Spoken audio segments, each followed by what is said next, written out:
Hello mga friends, another hot Saturday na naman,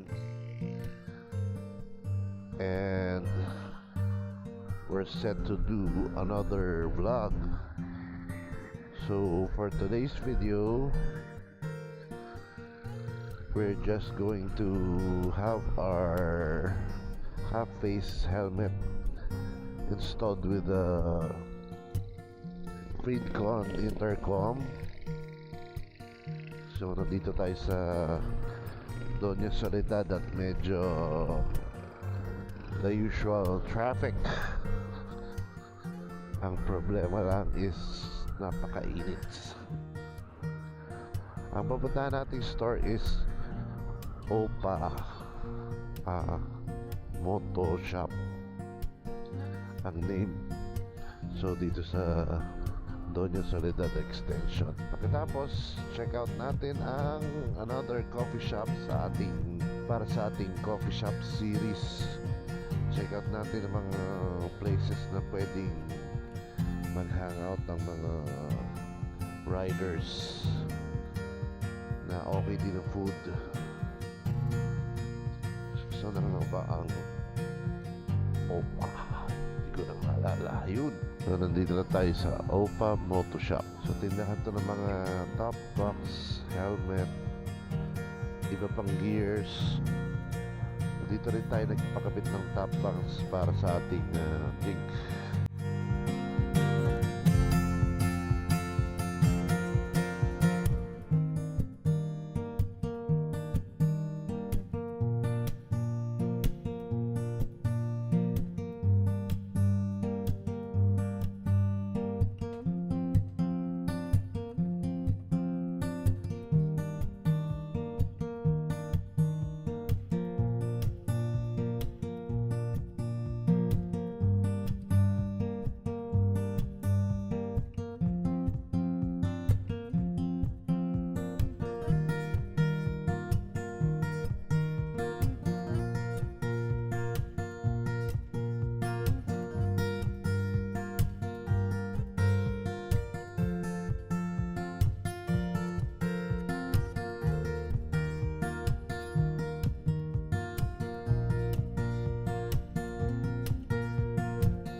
Nakapagkabit na tayo ng ating Freedcon intercom sa isa nating half-face helmet. So purpose natin ito is for communication with our OBR para sa mga short rides. Kasi pagka short rides, I just use half-face helmet. Ginagamit ko yung full-face helmet for longer rides kasi it provides more safety. Mag-check out tayo ngayon ng coffee shop. So doon na tayo mag-lunch. Sa ating mga viewers, ano bang intercom ang gamit nyo? Ano ba ang usual na ginagamit ng most of the riders? Kasi marami talagang brands of intercom na available. Yun, nandito na tayo sa Presco Coffee. Mukha siyang lumang bahay na kinonvert into coffee shop. Ganito yung design ng mga bahay nung 70s.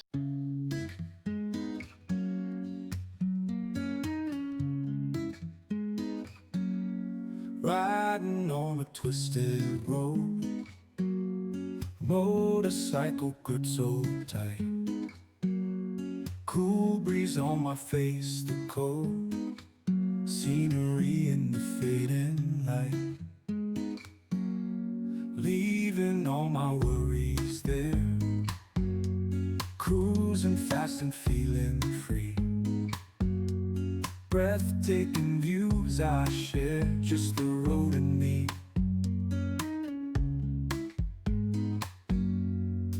twisted highway calls my name.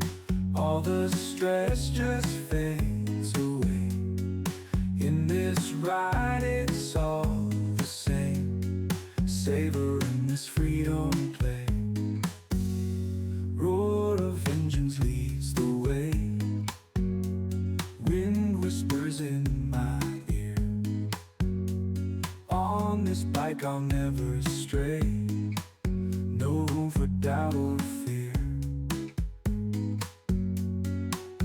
Every turn a sweet surprise. Open road my spirit flies. No need for bounds or ties, just the open skies. Okay, sarap ng ating kain. We had salmon, coffee, and Sans Rival.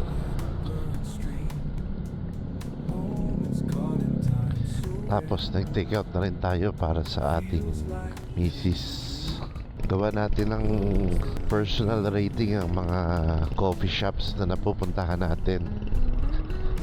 And we'll review them according to characteristics na favorable sa mga riders. So I'm not a food critic or a food expert. It's just based on my personal preference. So disclaimer lang na hindi ako expert on food. Ayan, so balik tayo sa traffic gaming at Doña Soledad. Pakahirap talaga dito lumabas pagka rush hour. Kahit naka-motor ka na, ano pa rin, matagal pa rin. Ayan, habang nandito tayo, daan tayo sa malapit na garden shop or garden store. Meron ba tayong mga plantito motor riders dyan? Yung mahilig pumunta sa mga nurseries. Kasi sa amin as architects, magandang included ang landscape architecture sa mga design namin.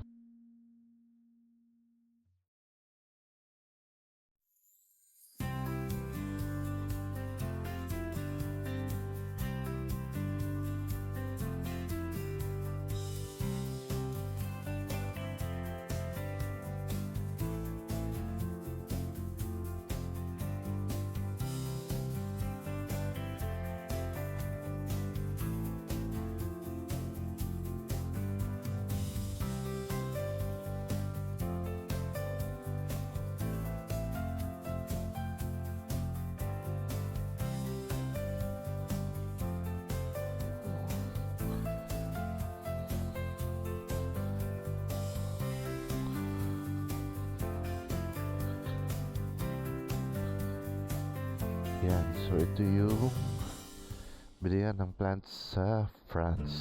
So bumili tayo ng ZZ plants.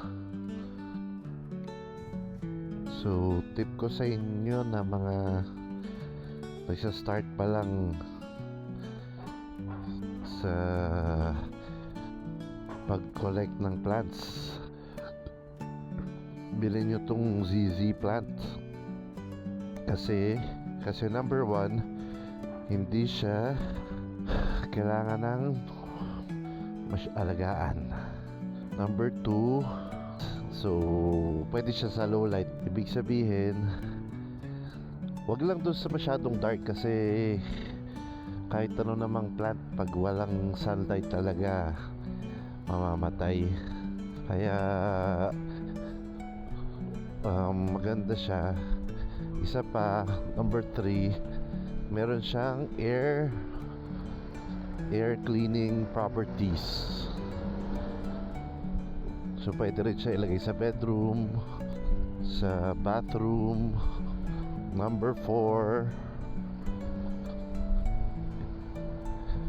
yun nga, hindi siya kailangan diligan parati. A few moments later. Ito yung ating walkway plants.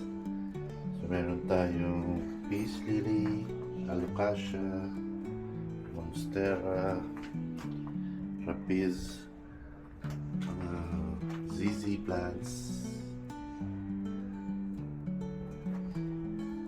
Dieffenbachia or mothers-in-law tang. Meron tayong mga ZZ plants pa. So ito mga propagated plants ko lang ito. Kaparami ko rin. And then may monstera tayo doon, tsaka Dracaena. So yan ang ating mga indoor walkway plants. Tapos meron din tayo marble na pothos tsaka neon pothos.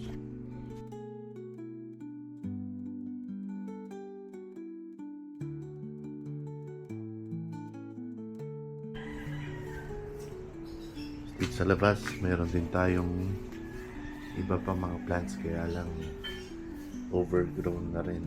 So, we need to trim it. So, ayusin pa natin yan.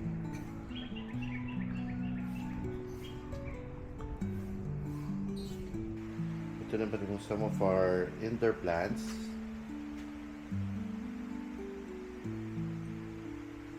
Meron siyang artificial light kasi low light sa area na to. So, paano yun, Tito Arky? Kailangan pang buksan everyday yung ilaw. Actually, hindi kasi meron tayong smart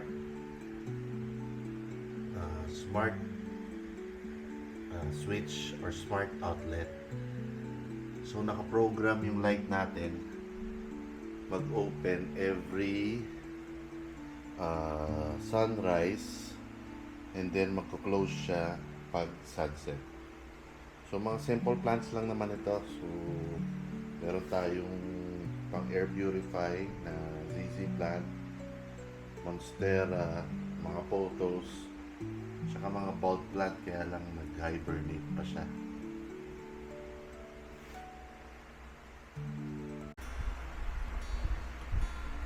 Ito naman yung ating plants sa aquarium and living area. So, meron tayo another ZZ plant, spada, and then this is our aquarium. We have 2 monsteras, some pothos, golden, I think it's marble queen, giant pothos. Ito yung mga ibang plants natin. Tapos meron din tayong propagating area dito. Ito yung aquarium natin na no water change. Nagdadagdag lang tayo ng water. And we'll show that in the next video kung paano ba yung... Kasi no CO2 rin to. So i-discuss natin sa further video.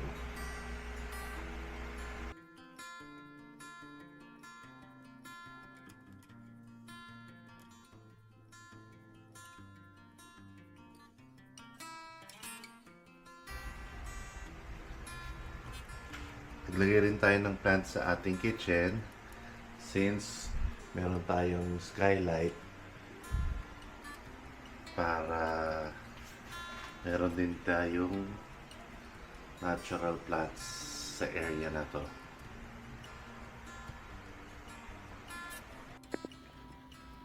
Isa pang magandang location for plants is ang stairwell kasi maganda rin ang lighting dito. Tapos pwede rin sa landing. Ang last location natin ng plants is yung bathroom. Ito pa ang ibang houseplants na suitable for indoors. Salamat nga pala for joining me on this vlog. Please don't forget to comment below your favorite houseplants or coffee shop in Manila. I'd love to hear from you. If you want to see more vlogs, I hope you check out my other videos Hanggang sa muli.